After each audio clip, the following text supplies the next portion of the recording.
अब हम पढ़ते हैं एडमिनिस्ट्रेटिव प्लान्स ऑफ मोहम्मद बिन तुगलक के जो एडमिनिस्ट्रेटिव प्लान्स थे। चेंज ऑफ कैपिटल, इन्होंने कैपिटल को चेंज किया तो इन्होंने दिल्ली से देवगिरी कैपिटल बनाई, फिर देवगिरी को दौलताबाद नाम रख दिया। देवगिरी जो थी वो किंगडम के बिल्कुल किंगडम के बीच में थी, इस वजह से इन्होंने देवगिरी नाम रख दिया। जो सुल्तान थे दिल्ली के वो बहुत इम्प्रेस हो जाते हैं क्योंकि advance trade, agriculture production and good climate अच्छा था, लेकिन जो न्यू कैपिटल थी वहाँ पर नहीं था। दिल्ली के अंदर अच्छी से ट्रेड हो रही थी, एग्रीकल्चर प्रोडक्शन हो रहा था और अच्छा क्लाइमेट था, लेकिन जो इन्होंने नई कैपिटल बनाई थी ना, यहाँ पर लेक्ड बेसिक रिसोर्सेज, यहाँ पर रिसोर्सेज नहीं थी। इसी वजह से इनके जो ये प्लानिंग थी कैपिटल को चेंज करने की, ये सक्सेसफुल नहीं हो पाती है, फेल हो जाती है, क्योंकि ये वापस से दिल्ली को ही कैपिटल बना देती हैं। इसके बाद देखो increase in the tax in the Ganga Yamuna doab region. तो गंगा यमुना दाऊब रीजन है, वहाँ पर इन्होंने टैक्स को इंक्रीज किया था। अब सुल्तान इंक्रीज करते हैं टैक्स को ताकि जो इनकम है स्टेट की वो इंक्रीज हो जाए, बट इनके टाइम पर ये अकाल पड़ जाता है वहाँ के रीजन पर, जिसकी वजह से फार्मर्स जो है टैक्स को पे नहीं कर पाते हैं। सो दे अपोज दिस प्लान, तो वो इस प्लान को अपोज करते हैं। But the officials force the helpless, लेकिन जो ऑफिसर्स थे वहाँ के वो फोर्स करते हैं फार्मर्स को टैक्स देने के लिए, लेकिन फार्मर्स क्या करते हैं, रिवॉल्ट करते हैं। सुल्तान एक आर्मी भेजते हैं, वहाँ पर बहुत सारे पीपल को मार दिया जाता है, जितने कुछ बचे थे वो अपनी फैमिली को लेकर जंगलों में भाग जाते हैं। तो जो ये इनका प्लान था टैक्स को लगाने का, लोगों से टैक्स लेने का, तो state suffered financial loss due to this scheme. इस स्कीम की वजह से उनको बहुत ज़्यादा क्या करना पड़ा था, इनको बहुत लॉस हुआ था।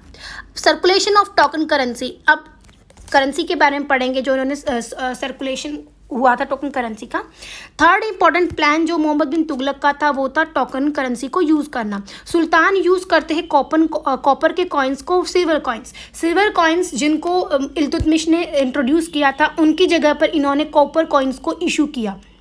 जो वैल्यू होती है कॉपर कॉइन्स की वो सिल्वर कॉइन्स के इक्वल ही होती है, but due to the mismanagement in the royal means, अब क्या होता है, मिसमैनेजमेंट हो जाता है। क्या होता है, रॉयल मिंट्स होता है जहाँ पर कॉइन्स वगैरह को बनाया जाता है। अब ये प्लान फेल हो जाता है क्योंकि बहुत सारे जो लोग थे वो घर पर ही नकली कॉइन्स बनाने लग गए। और year people started making counterfeit coins, नकली कॉइन्स बनाना शुरू कर दिया घर के ही सामान को यूज़ कर सुल्तान को पुराना सिस्टम ही अडॉप्ट करना पड़ा, और as a result prestige of sultan suffered a several blow, जिसकी वजह से जो इनका गौरव है उसको एक गंभीर झटका लगा था। अब प्लान ऑफ एग्रीकल्चर रिफॉर्म, जो इन्होंने एग्रीकल्चर रिफॉर्म किया था उसका प्लान करते हैं। मोहम्मद बिन तुगलक जो है, जो बंजर भूमि पड़ी थी, अनकल्टिवेटेड लैंड पड़ी थी, वहाँ पर उस अनकल्टिवेटेड बंजर लैंड पर ये क्या है, फसल उगाना चाहते थे, जिसकी वजह से ये एक डिपार्टमेंट को इस्टेब्लिश करते हैं जिसका नाम है दीवान अमीर कोही डिपार्टमेंट ऑफ एग्रीकल्चर इस्टेब्लिश करते हैं। स्पेंड करते हैं 70 लाख रुपीस 2 साल में लगा देते हैं सिर्फ ये टेस्ट करने के लिए कौन सा टाइप ऑफ क्रॉप्स बढ़िया रहेगा, और जिसकी वजह से इनका ये भी प्लान फ्लॉप हो जाता है। अब जो ये खुरासन और कराची पर जो ये कब्जा करना चाहते थे, इनका ये प्लान भी फेल हो जाता है। देखो खुरासन जो है वो ईरान के नॉर्थ ईस्ट में, तुर्कमेनिस्तान के साउथ में और अफगानिस्तान के नॉर्थ में एक जगह है, कराची को बोला गया है। तो मोहम्मद बिन तुगलक जो है उनका एक ड्रीम था इस पूरे के पूरे संसार पर विजेता बनने का। सो ही प्लान टू, इस वजह से ये प्लान करते हैं खुरासन को अपने कब्जे में करने का। एक ह्यूज आर्मी को वो बनाते हैं, एडवांस सैलरी देते हैं उनको, 2 साल की इनको दी जाती है सोल्जर्स को। Khurasan couldn't not be attack, लेकिन खुरासन पर अटैक ही नहीं हो पाया उस जगह पर।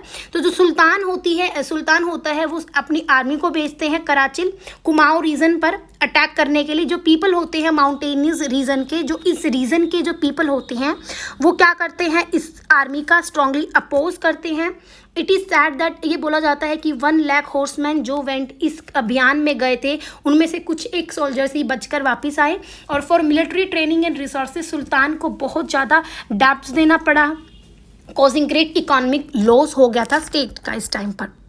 अब मोहम्मद बिन तुगलक के अंदर बहुत सारी क्वालिटीज़ थी उनके अंदर। ये बहुत सरप्राइजिंग है कि विक्टोरिया सुल्तान जो है उनको बहुत ज़्यादा फेलर देखना पड़ा अपनी लाइफ में। इन्होंने जितनी भी चीज़ें सोची सब उनका फेल हो गया। Consequences of these plans proved to be very, बहुत घातक थे स्टेट के लिए, which became a major reason, जो कि एक रीज़न बनता है for the decline of Tughlaq empire का डिक्लाइन होता है इससे। अब फिरोज शाह तुगलक के बारे में पढ़ेंगे। मोहम्मद बिन तुगलक के बाद इनका जो कज़न है फिरोज शाह तुगलक जो है सुल्तान बनता है 1351 में। जो किंग है नागरकोट का उनका अपोज करते हैं ये अटैक करते हैं उनके ऊपर और तोड़फोड़ करते हैं। वहाँ की टेम्पल ऑफ माता ज्वालामुखी का जो टेम्पल है उस पर तोड़फोड़ की जाती है फिरोज शाह तुगलक के द्वारा, क्योंकि नागरकोट का जो किंग है वो इनकी पोजीशन कर रहा था। सिंध के जो रूलर है जाम ऑल्सो इनका अपोज करते हैं, तो फिरोज शाह तुगलक है वहाँ पर भी अटैक करते हैं उनको। फिरोज शाह तुगलक जो है एक कट्टर रूलर उनको बोला गया है। सुल्तान जो है जजिया टैक्स लगाते हैं फ्रॉम ऑल हिंदू, सभी हिंदू से वो टैक्स लेते हैं, लेकिन ब्राह्मण से नहीं लेते, बट ही इम्पोज, लेकिन वो क्या करते हैं जजिया टैक्स को वो ब्राह्मण्स के ऊपर भी इम्पोज किया जाता है।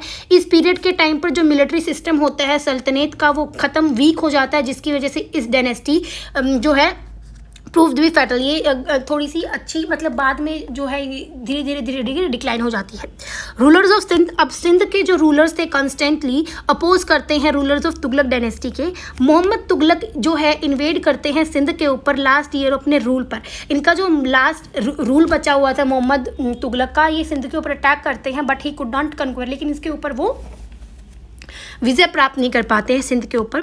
फिरोज शाह तुगलक जो है सिंध पर कब्जा करने की कोशिश करते हैं। Sindh and Thatta after becoming ruler बनने के बाद वो सिंध और थाटा दोनों पर कब्जा करने की कोशिश करते हैं, बट वहाँ से स्ट्रॉन्ग रेजिस्टेंस लोगों ने किया, विरोध इनका किया, ऐसा नहीं हो पाता है। फिर जो कॉन्टैक्ट ऑफ हिज आर्मी, अपनी आर्मी के साथ कॉन्टैक्ट में आकर with the capital Delhi was lost for 6, अब इनसे जो है दिल्ली 6 महीने तक दूर रही है, दिल्ली से 6 महीने तक दूर रहे। विद द ग्रेट डिफिकल्टी, बहुत ही मुश्किलों से ये जो है दिल्ली पर पहुंच पाए, दिल्ली में पहुंच पाए। एक मुहावरा बोला गया पॉपुलर है सिंध के अंदर, देखो शेख परंपरा का कमाल देखो, एक तुगलक तो गया दूसरे को जरा संभाल, look at the wonder of Sheikh tradition, one Tughlaq has died and take care of another. इसके बाद हम पढ़ते हैं सैयद एंड लोरी डायनेस्टी के बारे में। 1398 में तैमूर इन्वेड करता है इंडिया के ऊपर, इन्वेशन करते हैं, आक्रमण करते हैं, डिस्ट्रॉय करते हैं तुगलक डायनेस्टी एट दिल्ली में जो थी। इनका जो एक जनरल था तैमूर का खिज़र खान, ये सुल्तान बनते हैं दिल्ली का, और जो इनके पूर्वज थे जो भी आने वाली जो रूलर्स थे सैयद डायनेस्टी के, उनको सैयद डायनेस्टी के रूलर्स बोला गया। 1451 AD में जो लास्ट रूलर था सैयद डायनेस्टी का अलाउद्दीन अहमद शाह, अलम शाह जो है उसको रिमूव किया जाता है बहलोल लोडी के द्वारा, एंड फाउंडेशन रखते हैं वो लोडी डायनेस्टी की।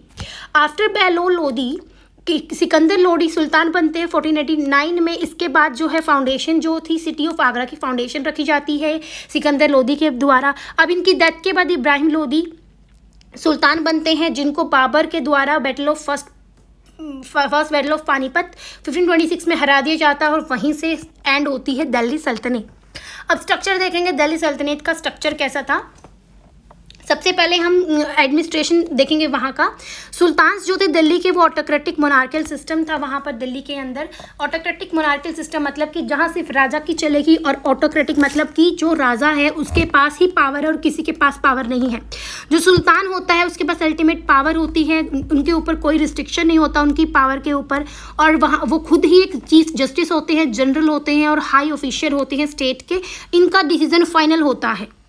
Other official of the state के कुछ अदर ऑफिशियल्स हैं।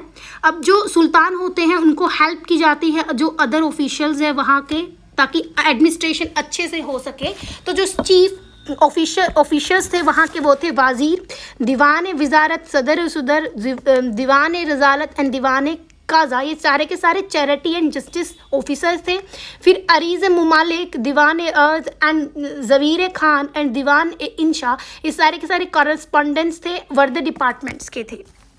इसके बाद देखो प्रोविंशियल एडमिनिस्ट्रेशन देखते हैं। प्रोविंशियल, अब प्रोविंशियल देखो दिल्ली सल्तनत को डिवाइड किया गया था सेवरल इक्तास के अंदर, मतलब कि प्रोविंसेस को इन्होंने इक्ता बोला है, इनको डिवाइड किया गया था इक्ता के अंदर। सुल्तान कैप्टन इंक्रीजिंग और डिक्रीजिंग द नंबर ऑफ इक्ता, अब सुल्तान की चॉइस होती है कि वो उस प्रोविंस को, उस इक्ता को घटाएं या किसी इक्ता को ऐड करें, मतलब इंक्रीजिंग एंड डिक्रीजिंग की जो पावर है वो सुल्तान के पास ही होती है। तो जो एडमिनिस्ट्रेशन होता है इक्ता का, वो रिस्पॉन्सिबिलिटी होती है इक्तेदार की। इक्ता देखो दिल्ली सल्तनत को डिफरेंट इक्ता के अंदर डिवाइड किया गया, उसके अंदर जो रूल करेगा वो इक्तेदार ही करेगा रूल। अब इक्ता को डिवाइड किया गया था शिकास के अंदर, अब इनको डिवाइड किया गया शिकास के अंदर, इक्तास को डिफरेंट इक्तास को शिकास के अंदर। अब जो शिखा है, उस शिखा का रूल करने वाला शिखेदार है। तो जो विलेज होती है वो स्मॉलेस्ट यूनिट होती है गवर्नमेंट की, जो चीफ ऑफिसर होते हैं वो सिर्फ और सिर्फ अपॉइंट किए जाते हैं सुल्तान के द्वारा ही। मिलिट्री ऑर्गेनाइजेशन देखो यहाँ की, power of the sultans of Delhi की जो पावर होती है, दिल्ली के सुल्तान की जो पावर होती है वो उनकी आर्मी पर डिपेंड होती है। तो मोस्ट ऑफ द टाइम जो है स्पेंड होता है वॉर के ऊपर। तो वॉर रिलेटेड एक्टिविटीज़, हॉर्समैन जो घोड़ों पर सेना होती है, पैदल सेना होती है, जो हाथी होते हैं वो मेन पार्ट्स होते हैं आर्मी के। तो जो हेड होता है आर्मी का वो सुल्तान होता है। जितने भी ऑफिसर होते हैं मिलिट्री ऑर्गेनाइजेशन के वो अपॉइंट किए जाते हैं सुल्तान के द्वारा।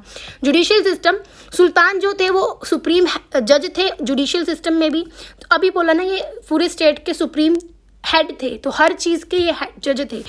जुडिशियल सिस्टम में भी ये सबसे ऊपर थे, मिलिट्री ऑर्गेनाइजेशन में भी सुल्तान की चलती थी। तो यहाँ पर काजी होते हैं, मुमालिक, अमीर, डैड, हजीब एट्सेट्रा जो होते हैं वो स्टेट में होते हैं जुडिशियल वर्क को करने के लिए। जुडिशियल सिस्टम जो था रिलीजन बेस पे था, मतलब कि डिस्क्रिमिनेशन किया जाता था रिलीजन के बेसिस पर। हिंदू है तो डिस्क्रिमिनेशन, मुस्लिम है तो फिर इतना वहाँ पर डिस्क्रिमिनेशन नहीं चलता था। तो काजी जो थे वो चीफ जस्टिस थे वहाँ पर। इसके बाद सोसाइटी देखो, सोसाइटी को डिवाइड किया गया था। इंडियन सोसाइटी जो थी सल्तनत पीरियड के टाइम पर क्लियरली डिवाइड थी हिंदू एंड मुस्लिम में। हिंदू जो थे मेजोरिटी में थे कंट्री में और पार्टिसिपेट नहीं कर पाते थे गवर्नमेंट के वर्क में। जितने भी मोस्ट ऑफ द मुस्लिम्स जो थे वो फार्मर ही थे। तो they was always in fear win crush. अब उनके मन में डर लगा रहता था, कभी भी वो उनको मार देते थे। तो जो कंडीशन होती है मुस्लिम सोसाइटी की वो समवट गुड थी, उनकी अच्छी थी। उनको अपॉइंट किया जाता था हाई पोस्ट में। जो हिंदू होता है वो हिंदू, जो भी हिंदू मुस्लिम धर्म को एक्सेप्ट करता है, इस्लाम को एक्सेप्ट करता है, जो भी मुस्लिम बनता है तो वो हिंदू था पहले, तो हिंदू से मुस्लिम बन चुका है। अब उसको भी राइट नहीं है हाई ऑफिशियल, मतलब कि हाई जॉब लेने का। उनको भी कोई भी बड़ी पोस्ट नहीं मिलती, उनके पास कोई राइट नहीं होता। इन्फ्लुएंस्ड हुआ हिंदूज़ के द्वारा, इन्फ्लुएंस्ड होकर मुस्लिम्स के द्वारा इन्फ्लुएंस होकर और भी बहुत ज़्यादा सब क्लासेस को डिवाइड किया गया। अब ये चीफ ऑफिसर, दीवान वजारत जो कि रेवेन्यू डिपार्टमेंट के हैं, सदर सुदर जो religion and state charity department and दीवान वजारत फॉरेन डिपार्टमेंट एंड दीवान अर्ज मिलिट्री डिपार्टमेंट आरिज़े मुमालिक डिफेंस मिनिस्टर। इसके बाद लोकल स्टेट्स के बारे में पढ़ेंगे। सबसे पहले हम पढ़ेंगे बंगाल के बारे में। बंगाल जो थी वो अपने वेल्थ, जो इसके अंदर इतना वेल्थ था उसके लिए जानी जाती थी इंटरनल एंड फॉरेन ट्रेड। ये है जो वेल्थ के लिए, इंटरनल रिसोर्सेज यहाँ पर बहुत ज़्यादा थे, फॉरेन ट्रेड के लिए बंगाल को जाना जाता था। और 750 से लेकर जो यहाँ पर पाला डायनेस्टी का जो रूलर है वो यहाँ पर रूल करते थे। बंगाल जो थी उसको सबसे पहले फॉरेन इन्वेडर, कौन से फॉरेन इन्वेडर ने बंगाल पर कब्जा किया, तो मोहम्मद बिन बख्तियार खिलजी, इन्होंने बंगाल के ऊपर सबसे पहले कब्जा किया, जो कि मोहम्मद गौरी के कमांडर जनरल थे। 1204 में इन्होंने बंगाल पर कब्जा किया था। अब ही सडनली रीच, अब ये जो है नाडिया पहुंचते हैं। नाडिया पहुंचकर, जो कि बंगाल की कैपिटल होती है, ये एक हॉर्स डीलर बनकर नाडिया जाते हैं। और जो पैलेस होता है वहाँ धोखाधड़ी से पैलेस पर अटैक करते हैं ये, और जो किंग लक्ष्मण सेन होते हैं वो घबरा जाते हैं और भाग जाते हैं। उनके भागने के बाद बख्तियार खिलजी जो है लार्ज पार्ट ऑफ बंगाल के रूलर बनते हैं और लखनऊ को ये अपनी कैपिटल बनाते हैं। अब इसके बाद देखो ये अटैक करते हैं असम के ऊपर, but couldn't return alive with only. अब ये जो है असम जाते हैं, अटैक करते हैं, एक बड़ी आर्मी लेकर जाते हैं, लेकिन ये सिर्फ और सिर्फ 100 सोल्जर्स के साथ ही वापस आए, क्योंकि इनके जो खुद के ही साथी थे ना, इनके खुद के साथियों ने ही इनको चीट किया, उनको लोगों को जो है मार दिया।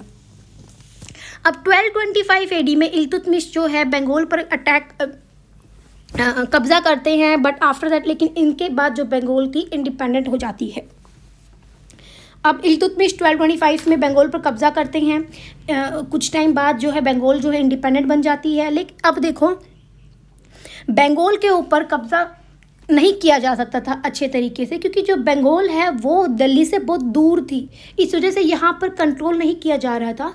अब बलबन के टाइम पर surprise the rebellion of Tughril Beg. अब तुगरील बेग जो है विद्रोह करते हैं, बलबन के अगेंस्ट विद्रोह किया जाता है and here and appointed his. अब तुगरील बेग जो है, इनका जो बेटा है बुगरा खान, उनको सूबेदार बनाया जाता है बंगाल का। बाद में बुगरा खान जो है खुद को एक इंडिपेंडेंट रूलर बनाता है और इनके जो पूर्वज होते हैं वो बंगाल को रूल करना शुरू करते हैं। गियासुद्दीन तुगलक जो है बंगाल पर अटैक करते हैं 1324 एडी में। और नसीरुद्दीन जो कि एक बुगरा खान, अभी हमने किया था ना बुगरा खान, तुगरील बेग का जो बेटा है बुगरा खान को बनाया जाता है वहाँ का राजा, और बुगरा खान के जो आगे वाली जो पूर्वज थे वही रूल करते बंगाल पर। लेकिन गियासुद्दीन तुगलक इन्वेड करते हैं बंगाल को 1324 में। अब नसीरुद्दीन आते हैं। नसीरुद्दीन कौन है? बुगरा खान का ही डिसेंडेंट है ये। अब एक्सेप्टिंग इज सुजरिनिटी, अब ये क्या करते हैं, गियासुद्दीन तुगलक की रूल को एक्सेप्ट करते हैं। अब इनके रूल के टाइम पर, मोहम्मद बिन तुगलक के रूल के टाइम पर हाजी लियास जो है बंगाल के रूलर बनते हैं। आफ्टर द डेथ ऑफ हाजी लियास की डेथ के बाद इनका बेटा सिकंदर शाह गद्दी पर बैठते हैं और 1393 तक रूल करते हैं। आफ्टर सिकंदर शाह की डेथ के बाद इनका जो बेटा है अज़म खान वो रूल करते हैं 1393 से लेकर 1409 तक। ये इस्टेब्लिश करते हैं डिप्लोमेटिक रिलेशंस विद चाइना के साथ, रिलेशंस बनाते हैं, ट्रेड करते हैं। अज़म खान का जो सक्सेसर है सैफुद्दीन हमज़ा शाह, वो एक नैप्ट रूलर थे, इतने अच्छे रूलर नहीं थे। इनके टाइम पर गणेश दनूरजनदेव जो कि दिनाजपुर के राजा थे, वो क्या करते हैं, गद्दी पर बैठ जाते हैं, बंगाल की गद्दी पर रूल करते हैं। इनके जो सक्सेसर्स थे वो रूल करना शुरू कर देते हैं बंगाल पर 1442 तक। इसके बाद इस्लाम शाह जो है पूर्वज थे लियास के, वो फिर से बंगाल पर कब्जा करते हैं और जो डिसेंडेंट थे इनके 1487 तक रूल करते हैं। इसके बाद बंगाल को कंट्रोल किया गया एबीसीनियन सरदारों के द्वारा कुछ टाइम के लिए। 1493 में हुसैन शाह जो है बंगाल पर कब्जा कर लेते हैं और हुसैन शाही डायनेस्टी का फाउंडेशन करते हैं, नींव रखते हैं। And he was a pattern of literature and art के सपोर्टर थे, वो सपोर्ट करते थे। गुजरात के बारे में पढ़ेंगे अब हम। गुजरात जो थे एक प्रॉस्परस स्टेट था वेस्टर्न इंडिया के अंदर। और 13th सेंचुरी में बिसाल देव जो थे वो क्या करते हैं, इस्टेब्लिश करते हैं power of Baghel dynasty in Gujarat के अंदर बिसाल देव जो है बघेल डायनेस्टी को इस्टेब्लिश करते हैं, उनकी पावर को। अलाउद्दीन खिलजी जो है अटैक और हरा देते हैं करण देव ऑफ बघेल डायनेस्टी का, जो करण देव है उनको हरा दिया जाता है 1297 एडी में। अब after few years of rebellion, विद्रोह करने के कुछ सालों बाद इनका जो किंगडम था वो दिल्ली सल्तनत के कब्जे में आ जाता 1310 में। अब विद द हेल्प ऑफ मालिक कफूर की हेल्प के साथ। अब फ्रॉम दैट टाइम, उस टाइम से till the invasion of Taimur के इन्वेजन तक 1398 गुजरात जो है वो दिल्ली सल्तनत के अंडर में रहता है। लेकिन जब ही after the invasion of Taimur के इन्वेजन के बाद ज़फ़र खान जो गुजरात सूबेदार जो थे, ज़फ़र खान गुजरात के वो एडवांटेज उठाते हैं इस अव्यवस्था का तुगलक एम्पायर में और अपनी उसको किंगडम को इंडिपेंडेंट बनाती हैं। तो जब भी तैमूर इन्वेजन हुआ है, तैमूर इन्वेजन के बाद सभी ने अपनी स्टेट्स को क्या कर लिया था, इंडिपेंडेंट बना लिया था। ऐसे ही इनको भी इंडिपेंडेंट बना लिया गया था। 1401 एडी में 1411 एडी में अहमद शाह जो थे वो रूलर बनते हैं गुजरात के। ये रूल करते हैं 1442 तक।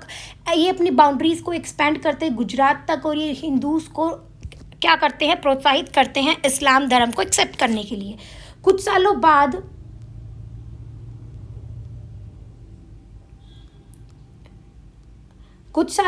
देखो महमूद बेगाड़ा जो है रूलर बनते हैं गुजरात के। ये रूल करते हैं 53 ईयर्स। इनके लॉन्ग टाइम पर इन्होंने बहुत सारे बैटल्स को जीता है और ये जो है जूनागढ़ को भी इन्होंने अपने कब्जे में किया है, सूरत को, कच्छ को, मर्ज हिंदू अपनी किंगडम में इन्होंने इनको मिला लिया था। इसके बाद 1484 में ये जो है चंपनेर को अपने कब्जे में करते हैं और एक जो है नेवी को बिल्ड करते हैं। वे जो सक्सेसफुली वॉर अगेंस्ट पुर्तगीज़ के अगेंस्ट बहुत ही अच्छे से इन्होंने लड़ाई की, झगड़े किए थे, वॉर्स किए थे, बैटल्स लड़े थे अलग अलग। अब मेवाड़ के बारे में पढ़ेंगे अब हम। मेवाड़ एक मेजर किंगडम है राजपूत्स का और ये इसकी कैपिटल चित्तौड़ थी। और सुल्तान जो अलाउद्दीन खिलजी थे दिल्ली के, वो अटैक करते हैं चित्तौड़ के ऊपर और राजा रतन सिंह को हरा देते हैं। और इनके जो ब्रेव जनरल थे गोरा बादल, इनको भी अलाउद्दीन खिलजी हरा देते हैं और चित्तौड़ को अपने कब्जे में करते हैं, जो कि कैपिटल थी मेवाड़ की। अब अलाउद्दीन की डेथ के बाद जो है मेवाड़ जो है फिर से इंडिपेंडेंट बन जाता है और राणा हमीर रूल करते हैं 1324 से लेकर 1364 तक। मेवाड़ जो है मेड एक लॉट प्रोग्रेस करते हैं अपने रूल के टाइम पर। अब राणा हमीर के टाइम पर मेवाड़ बहुत ज़्यादा प्रोग्रेस पे पहुंच जाता है। इसके बाद जो है क्षेत्र सिंह आते हैं, रूलर बनते हैं, और इसके बाद जो क्षेत्र सिंह जो है, लखा सिंह और मोकल सिंह जो है रूलर जो है रूल करते हैं 1432 तक। और Mokal Singh provide shelter to the scholar name. अब मोकल सिंह जो है वो कविराज, वाणी विलास, योगेश्वर जैसे विद्वानों को शेल्टर प्रोवाइड करते हैं। 1433 में Rana Kumbha became the ruler of Mewar का रूलर बनते ही एक ब्रेव करेजियस योद्धा थे और जनरल, सक्सेसफुल जनरल भी थे। ये ऑर्गेनाइज करते हैं आर्मी ऑफ मेवाड़ की आर्मी को, और वहाँ पर जो है किलेबंदी करवा देते हैं बॉर्डर्स के ऊपर। जो टावर होता है विक्ट्री का, विजय स्तंभ, वो भी इमॉर्टल क्रिएशन है, इनके द्वारा बनाई गई, आज के टाइम पर भी वो है यहाँ पर। तो वो एक इमॉर्टल क्रिएशन है, मानव के द्वारा की गई जो क्रिएशन है, जो अभी भी प्रेजेंट है। जो फोर्ट है कुंभलगढ़ का, वो भी फेमस है। अब देखो, ही फॉइट सक्सेसफुल बैटल, इन्होंने बहुत ज़्यादा सक्सेसफुल बैटल्स लड़ी है मालवा, गुजरात, अदर रूलर्स के अगेंस्ट। एक सिविल वॉर स्टार्ट होता है among his successors after the death. Rana Kumbha की डेथ के बाद, इनके बाद कौन उत्तराधिकारी बनेगा, कौन गद्दी पे बैठेगा, तो क्या होता है वहाँ पर एक वॉर शुरू हो जाता है, जिसमें जो संग्राम सिंह जीत जाते हैं। और इनके रूल के टाइम पर मेवाड़ जो है वो कहाँ पहुँच जाती है, बहुत ही ऊपर, बहुत प्रोग्रेस कर जाती है वो। Do you know the capital of Mewar state was known as, जो कैपिटल है मेवाड़ स्टेट की वो चित्तौड़गढ़ थी। और जो लैंड थी मेवाड़ की, वो एक सिंबल थी राजपूत की प्रेस्टीज, डिग्निटी, इनका जो आत्मसम्मान है, इनकी गौरव का एक सिंबल थी मेवाड़ की जो भूमि है। किंग्स जो थे गुहिलोट सिसोदिया डिनेस्टी के रूल करते हैं मेवाड़ को, 1200 साल तक वे रूल करते हैं। इसके बाद हम पढ़ेंगे जौनपुर के बारे में। Jaunpur after Timur invasion, India के अंदर तैमूर इन्वेजन होता है 1398 में। तो जो किंगडम होती है जौनपुर की, इस्टेब्लिश की जाती है एक पर्सन जिसका नाम है ख्वाजा जहान, जो कि ऑफिसर था सुल्तान of Tughlaq dynasty in the Delhi में तुगलक डायनेस्टी का एक सुल्तान की उसमें एक ऑफिसर था जिसका नाम ख्वाजा जहान था, जो इस्टेब्लिश करते हैं जौनपुर के किंगडम को। ये टाइटल देते हैं माली के शार्क का, इनको टाइटल मिलता है माली के शार्क का। और इनके जो पूर्वज थे उन सभी को शार्की डायनेस्टी बोला गया। ये डाइड 1399 में इनकी डेथ हो जाती है। ये अब एक बच्चे को अडॉप्ट करते हैं मालिक करण फूल मुबारक शाह को, जिनको टाइटल मिलता है शार्की का, और जो गद्दी पर बैठते हैं। अब आफ्टर शॉर्ट रिंग उनका रूल कुछ ही टाइम चलता है, तो मुबारक शाह जो है 1402 में डेथ हो जाती है, और इब्राहिम शाह शार्की जो है सक्सीड इन हिम। इनके बाद इब्राहिम शाह शार्की जो है वहाँ पर गद्दी पे बैठते हैं। ही वॉज मोस्ट कैपेबल, ये कैपेबल रूलर थे, शार्की डायनेस्टी का कैपेबल रूलर थे। ये जो है आर्ट लिटरेचर को सपोर्ट करते हैं, बहुत सारी ब्यूटीफुल बिल्डिंग्स को कंस्ट्रक्ट किया गया था, और विच वर इन्फ्लुएंस, जो कि इन्फ्लुएंस थे हिंदू आर्किटेक्चर से इन्फ्लुएंस थे। और जो सिटी थी उसको डेकोरेट किया गया था, बहुत ज़्यादा मॉस्क्यूज वगैरह बनवाई गई थी विदाउट मिनारेट्स, बिना मीनारों के बहुत सारी मस्जिदें बनवाई गई थी सिटी के अंदर। इनके जो कोर्ट था एडोन विद बहुत सारे स्कॉलर्स वहाँ पर थे। इंडियन टेक्स्ट को ट्रांसलेट किया गया पर्शियन लैंग्वेज में। Due to the cultural and religious achievements की वजह से जौनपुर को जो है बाद में Shiraz of east at that time बोला गया, सिराज ऑफ द ईस्ट बोला गया जौनपुर को। But after Ibrahim Shah Sharky died, इसका जो बेटा है मोहम्मद शाह एंड हुसैन शाह रूलर बनते हैं। आफ्टर इनिशियल सक्सेस के बाद हुसैन शाह जो है डिफीट करता है बहलोल लोदी को, और जो किंगडम है जौनपुर की वो दिल्ली सल्तनत के अंदर आ जाती है। बहलोल अपॉइंट करते हैं अपने बेटे बरबक को रूलर ऑफ जौनपुर। अब मालवा के बारे में पढ़ेंगे।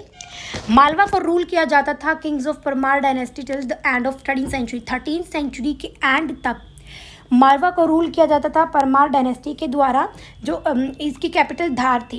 अलाउद्दीन खिलजी जो है एक आर्मी भेजते हैं एनू मुल्क के लीडरशिप के अंदर, जो कि सूबेदार थे मुल्तान के। और इस बैटल में जो रूलर है मालवा के महालक देव, वो डिफीटेड, इनको हरा दिया जाता था। अलाउद्दीन खिलजी जो है अब मालवा को अपने कंट्रोल में कर लेते हैं। सिंस देन ये जो है दिल्ली के अंडर ही रहती है 1398 तक। तैमूर का जब इन्वेजन होता है तो जितनी भी स्टेट्स थी वो सारी इंडिपेंडेंट हो जाती है, तो मालवा भी इंडिपेंडेंट हो जाती है। 1406 में after becoming practically independent from Sultan of Delhi, से बिल्कुल ही इंडिपेंडेंट होने के बाद दिलावर खान जो है मालवा पर रूल करते हैं, रूलर बनते हैं। 1407 में इनका जो एम्बिशियस सन था अल्प खान, वो गद्दी पे बैठते हैं किस नाम से, हुशंग शाह के नाम से। ये जो है मांडू को अपनी कैपिटल बनाते हैं धार की जगह। 1422 में ये अटैक करते हैं उड़ीसा पर सडनली और फोर्स करते हैं किंग को उनको 75 एलिफेंट्स और एक लॉट ऑफ मनी को देने के लिए। He fought against the rulers of Kerala, Delhi, Jaunpur, Gujarat के रूलर्स के अगेंस्ट भी ये लड़ाई करते हैं। इनका जो एल्डेस्ट सन है खाजी खान, वो क्या करते हैं, सुल्तान ऑफ मालवा के सुल्तान बनते हैं बाय द नेम, किस नाम से बनते हैं, मोहम्मद शाह के नाम से। ये एक इनकम्पिटिट रूलर थे, मतलब इतने अच्छे रूलर नहीं थे। एंड 1436 AD में इनका जो मिनिस्टर है मोहम्मद खिलजी, वो इनको मार देता है और गद्दी पर बैठ जाता है। इसके बाद जो डायनेस्टी थी खिलजी सुल्तान्स की इस्टेब्लिश इन मालवा के अंदर, खिलजी सुल्तान की डायनेस्टी जो है स्टैब्लिश होती है। मोहम्मद खिलजी जो है fought against the rulers of Gujarat. Mohammad Khilji जो है गुजरात, दिल्ली, बलमानी, मेवाड़ के रूलर्स के अगेंस्ट लड़ाई करते हैं। He was defeated in the battle of Sarangpur में इनको हरा दिया जाता है राणा ऑफ मेवाड़ के द्वारा 1437 में। In memory of this victory, इस विक्ट्री की मेमोरी में जो किंग है मेवाड़ के, वो विजय स्तंभ को बनवाते चित्तौड़ में। देयर इज़ नो डाउट, वहाँ पर कोई डाउट नहीं थी कि मोहम्मद खिलजी जो थे वो एक अच्छे रूलर थे, मुस्लिम रूलर्स ऑफ मालवा के। ये एक्सटेंड द बाउंड्रीज ऑफ अपने किंगडम की बाउंड्रीज को साउथ में सतपुरा तक, वेस्ट में गुजरात तक, ईस्ट में बुंदेलखंड तक और नॉर्थ में and east and Mewar and Harauti in the north में। ये ऑल्सो बिल्ड एक 7 स्टोरी पिलर भी बनवाया था मांडू में। इनकी मांडू में ही डेथ होती है 1469 में। इनके जो सक्सेसर्स थे वो इनकैपेबल थे, इतने अच्छे नहीं थे, वीक थे। और जो मालवा एम्पायर था वो धीरे धीरे क्या हो जाता है, डिक्लाइन होना शुरू हो जाता है। और मोहम्मद खिलजी का जो बेटा है खीर शाह, वो लास्ट रूलर थे मालवा के। इसके बाद हम पढ़ेंगे रणथंभौर के बारे में। रणथंभौर जो है प्रोमिनेंट स्टेट है अमंग राजपूत किंगडम्स की और retain its vast Hindu heritage until the 13th century तक। ये चाहे जो है अपनी इन्होंने विरासत बनाए रखी। रणथंभौर जो है राजस्थान के अंदर है। और 1227 AD में it was eclipse and Iltutmish जो है चौहान रूलर वीर नारायण को हरा देते हैं और इसको अपने कब्जे में करते हैं कुछ साल। फिर राणा हमीर देव जो है succeeded in establishing his rule को यहाँ पर इस्टेब्लिश करते राणा हमीर देव। और राणा हमीर देव जो है defeated by the conspiracy led by Alauddin Khilji ने कॉन्स्पिरेसी चालें रजी, इन्होंने धोखाधड़ी से इनको हरा दिया राणा हमीर देव को।